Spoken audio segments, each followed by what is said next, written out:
I do agree that spirituality plays a big role in all of this, of course, in well-being and health. And I know that you recently spoke with Tommy John, who's somewhat of a controversial figure during this time of the pandemic. Just a little bit controversial. Just a little bit. I don't know if Instagram let him back on yet, but he's back on. He's back on. But it is a big topic of spiritual awakening during this time. You're seeing, a great polarity in everything. You're seeing a time of great change, of so much going on. I mean, how do you feel about what's happening in the world right now, aside from a virus, a pandemic, but from the spiritual side of everything? Yeah, it's a really good question. This year and a half has been a major time for me in my own spiritual development, my own spiritual evolution, because as someone that doesn't use the medical model for anything, to see our entire world being controlled by that has been very difficult. So I have spent a lot of time in the silence myself, and spent a lot of time being guided by my spiritual teachers, and coming to the understanding that there are really deeper reasons for why things happen, and sometimes really bad things, or even bad good, that's binary, in spiritual sense, it's not good or bad.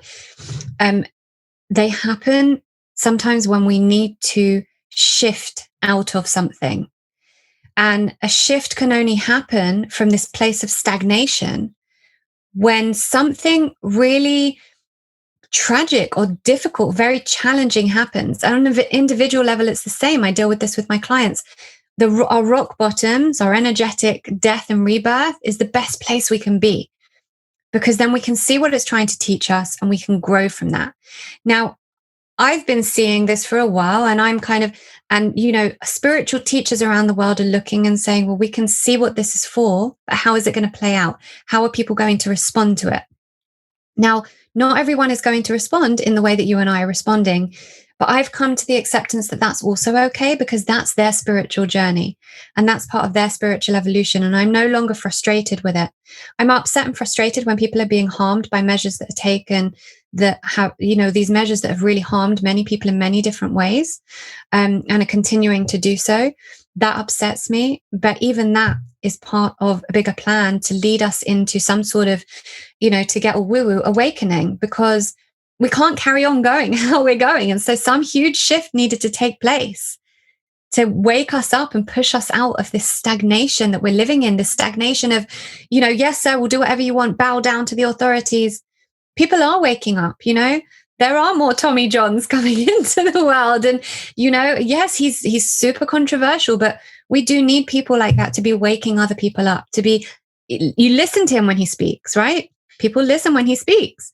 And we need more of that, because we all need to wake up and start thinking for ourselves again. Again, back to informed consent. Wherever you are on the spectrum, are you truly thinking for yourself? Are you a sovereign being? Are the decisions you've made in the past year and a half based on what your intuition is guiding you to do? Or are they based on fear? Because fear is never a good place to make decisions from. So yeah, I think that the only thing that has got me through this time is my spiritual practice, and kind of the idea that this is all part of some of our awakening that not everyone will wake up to, but the planet will. Yeah. No, it really feels like a shift in consciousness and awakening. And that is difficult. Shift is difficult. Change is difficult. Whenever we start with a patient, we always like to say it's probably not going to be pleasant at first. No. Your body is changing, but for the better. But always when you shift and move stuff around, think about when you have like a house and you got to do spring cleaning. What's the first thing you do? Make a crazy mess, throw things in piles, move it around. Then you look around and go, my God, this place is worse than when it started. But the truth is you're just organizing it to clean it all, to make it nice and neat and move it into a higher level of something that will look better in the end.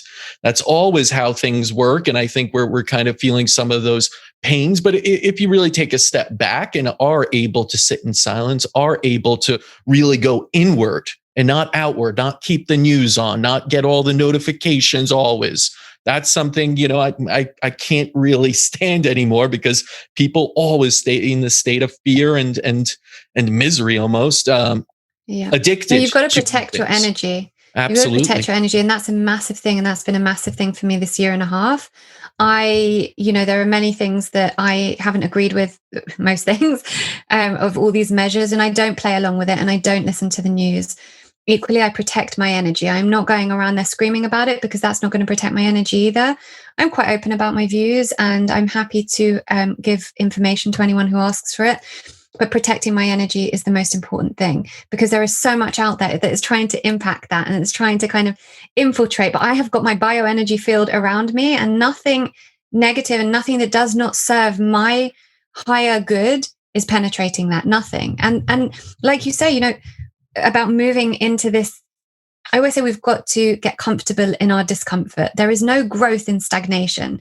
So something's comfortable for you and you're carrying on with that, the likelihood is it's not serving your highest good, and that something has to shift. We only grow when we shift the things that scare us, when we shift out of this comfort that we've got so used to. And it's also, it makes people very uncomfortable. I always say to my clients, I'm not here to make you comfortable. I'm here to help you heal. And I think it's the same with this collective thing that's going on right now.